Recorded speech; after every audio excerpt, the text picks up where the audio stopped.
First MCU movie of 2023 and the beginning of Phase 5. Here we go.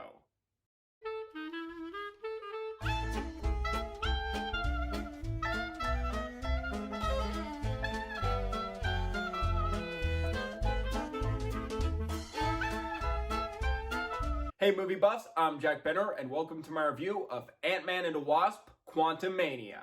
Ant-Man and the Wasp: Quantumania is now the 31st film in the Marvel Cinematic Universe right now, the third Ant-Man film, and this is the first film in Phase 5 of the Marvel Cinematic Universe. Peyton Reed, who has directed the first two Ant-Man films, is back directing Quantumania, and this film stars Paul Rudd, Evangeline Lilly, Jonathan Majors, Catherine Noon, Michelle Pfeiffer, and Michael Douglas. Set after the events of Avengers Endgame, Scott Lang, as always played by Paul Rudd, has become a celebrity. When his daughter Cassie builds a device that sends a signal down to the quantum realm, Scott, Hope, Cassie, Janet, and Hank are all transported to the quantum realm where they face a new threat, Kang the Conqueror, played by Jonathan Majors. Now before we get into Quantumania, I would like to give you my thoughts on the first two Ant-Man films. The first Ant-Man, weak villain and admittedly doesn't have the highest stakes in the MCU, but I still think that movie holds up as a hilarious and entertaining introduction to the character in the MCU. Great cast, creative and inventive visuals in the MCU, entertaining action, and I would give that first Ant-Man film 4.5 stars out of 5, an A-.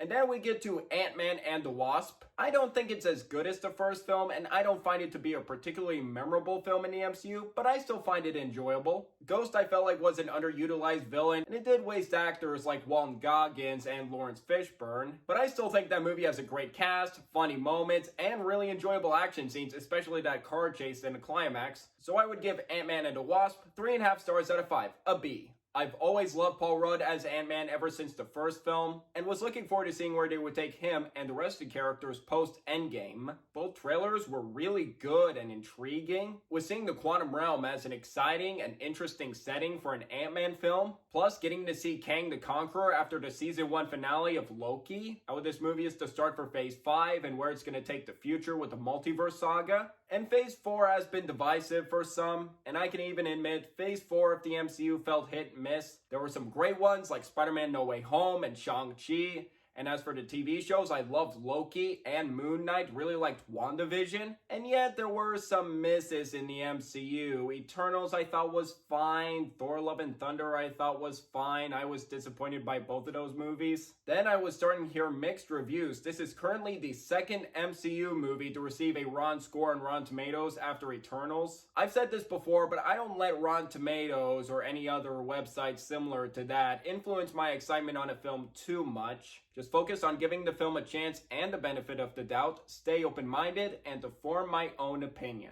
Now, I saw Ant-Man and the Wasp: Quantumania on opening night, and I was going to get my review out sometime the week after, and not only was I busy with work, I've also had a nasty cold that kept me from recording and was losing my voice a little. But I am feeling better, and my voice is too. I'm ready to record and get my review out. Better late than never. It is here. What are my thoughts on Ant-Man and the Wasp: Quantumania?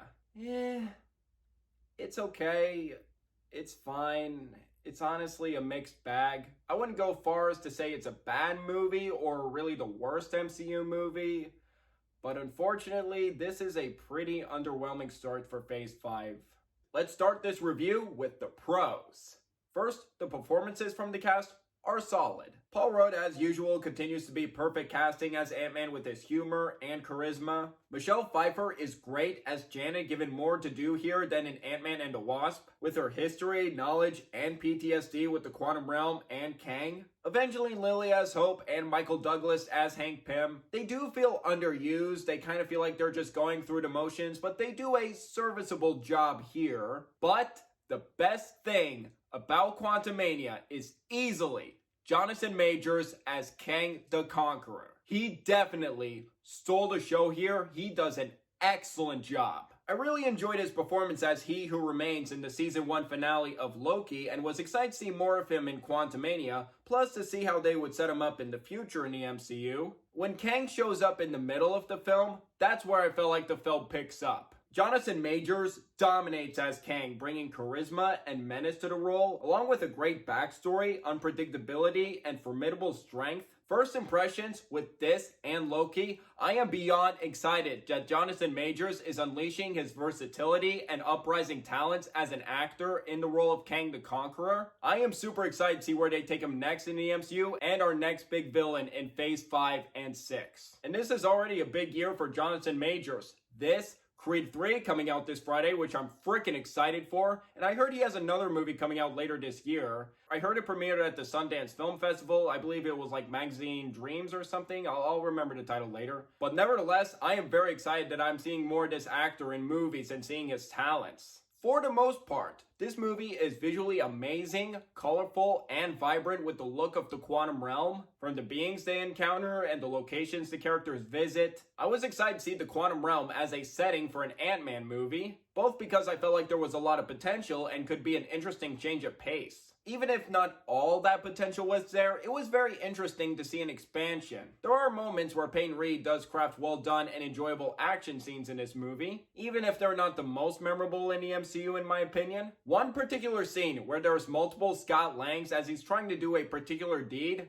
visually, that was one of the coolest highlights of the film and had some funny moments in there too. And the final hand-to-hand fight between Scott and Kang was also good too, and quite one of the more brutal fights of the MCU. And sadly, that's where my pros end. And now, let's get into the negatives.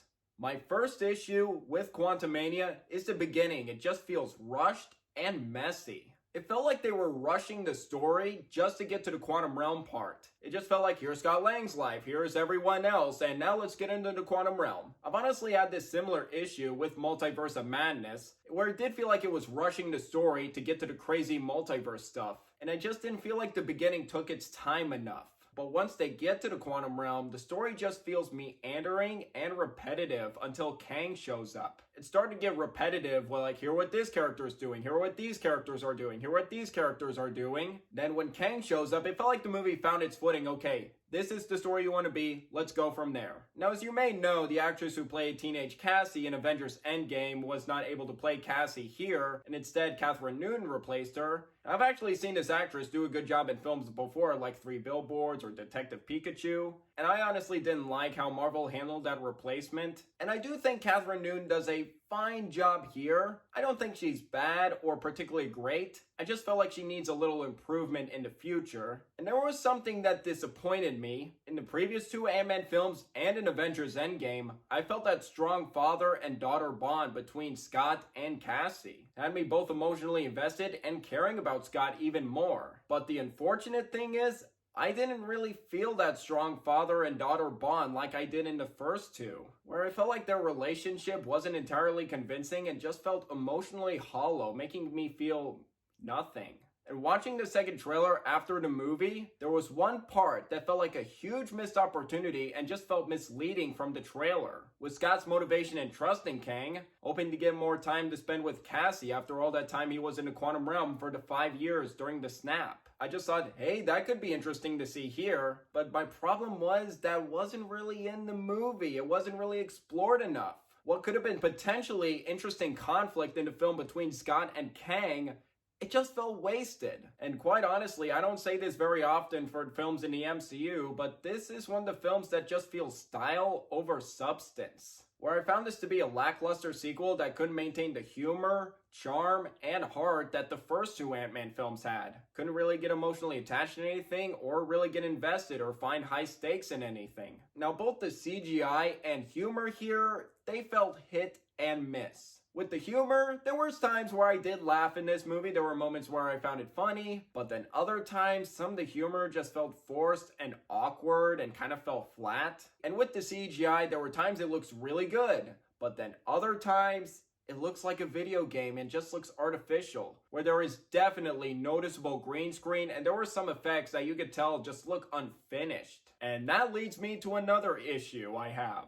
MODOK. Now when I saw MODOK in the second trailer, I thought, hey, that could be cool. Let's see what they do with this character. And then I saw the movie. I really don't like MODOK in this movie. I was not a fan of the reveal of MODOK, which I'm not going to get into spoilers, and the design of MODOK the more we see of him. And honestly, there were effects in this movie that reminded me of the Robert Rodriguez family films like Spy Kids 3 and Shark Boy and Lava Girl. And when you see MODOK in this movie, you'll see what I mean when I compare this to Shark Boy and Lava Girl. Just the very first thing I just thought of a particular character in Shark Boy and Lava Girl. He really did not look that good. It's just,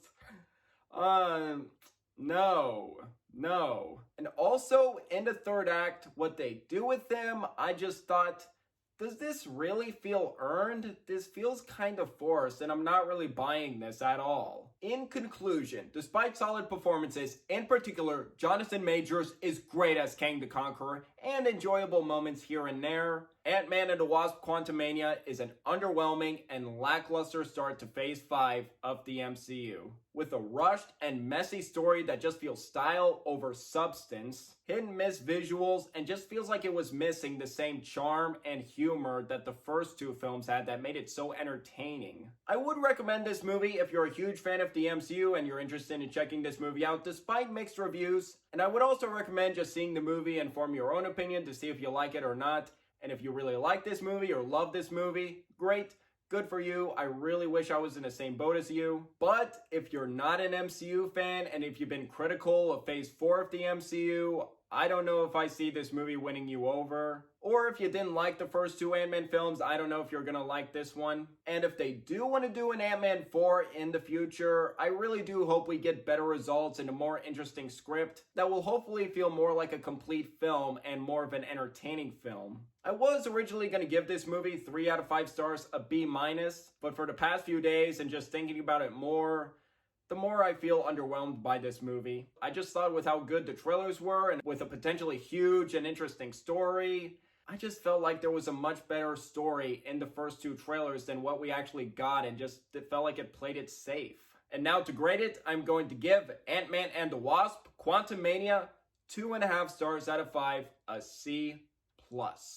I thought it had potential to be the biggest and best Ant-Man movie yet, but I was sadly disappointed by what we got. And this is so far my pick for my most disappointing movie of 2023, unfortunately. However, I do have hope for the MCU this year. I am excited for Secret Invasion and Loki Season 2. And I am most definitely excited for Guardians of the Galaxy Volume 3. And that second trailer was absolutely fantastic, and I hope it doesn't disappoint. Hope it's a fantastic conclusion to that trilogy, and just please be as great as the first two. And The Marvels has been recently delayed from July to November. Reason I've heard they want to take more time in post-production, to which I do respect that. And I don't want the MCU to be rushing out films and TV shows. Just let them take their time, and also quality over quantity, please. And I thought Captain Marvel was an okay, safe, standard MCU movie that wasn't really more memorable films to me. So I do see room for improvement and curious to see the first trailer, but for the Marvels right now, my excitement is like in the middle. I'm like, meh, we'll see. And where would I rank Ant-Man and the Wasp: Quantumania into my MCU ranking? It is sadly in my bottom 5 films in the MCU. I will probably rank it at number 29, just above Iron Man 2 and Thor: The Dark World. So those are my bottom 2 MCU movies. And above Quantumania at number 28 and 27 would be either Captain Marvel or Eternals. Both of those movies I feel like are interchangeable. So that's where I'm going to rank Quantumania in my MCU ranking for now. So I'd like to hear from you guys. What are your thoughts on Ant-Man and the Wasp: Quantumania? If you've seen it, do you agree, disagree with my review? Or if you haven't seen it, are you looking forward to checking out the film or not? Let me know below. Did you enjoy hearing my thoughts on this movie and want to see more movie reviews like this in the future? If yes, please hit that like and subscribe button if you're new here. And don't forget that notification bell for my next upload in the future. It really means a lot. And until the next video, I'm Jack Benner, and look forward to another movie review.